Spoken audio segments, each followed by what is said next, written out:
নিয়ে দিয়েছি পরিষ্কার, আর নিয়ে নিয়েছি 1 লিটার একদম শুদ্ধ জল। এটা অ্যাকোয়াগার্ডের জল, এমনি কলের জল দিলে হবে না, অ্যাকোয়াগার্ডের জলটা শুদ্ধ জল, রিফাইন করা, সেই জন্য এই জলটা নিয়েছি, দিয়ে দিলাম। এখানে আমি নিয়ে নিয়েছি ভেষজের মধ্যে জবা ফুল, জবা ফুলের কড়াকটা ফেলে দিয়েছি, গোটাটা ফেলে দিয়েছি, নিয়েছি গোলাপ ফুলের পাপড়ি, নিয়েছি কারি পাতা, আর নিয়েছি একদম গাছের টাটকা, এটা কেনা না অ্যালোভেরা। কেনা অ্যালোভেরাটা এটা না দিলেই ভালো, আর দিলেও সেটা পরে।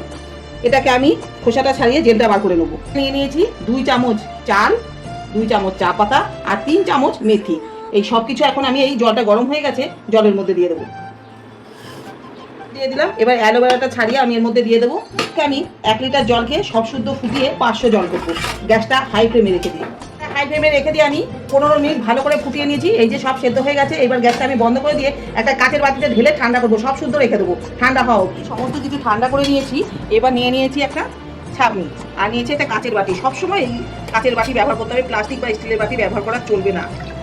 সমস্ত কিছু আমি ঢেলে দেবো। দিয়ে দেবো 1 চামচ নারকেল তেল।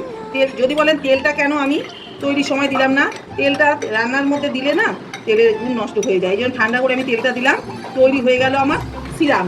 এইটা ড্রপ করে করে চুলের গোড়ায় দিয়ে এরকম ড্যাব ড্যাব করে দিতে হবে, কোনো ঘষাঘষি কিচ্ছু করা যাবে না। একটা কাচের শিশির মধ্যে ভরে রেখে দিতে হবে। এটা বাইরে রাখলেও হবে, কোনো কিছু নষ্ট হবে না, গন্ধ হবে না।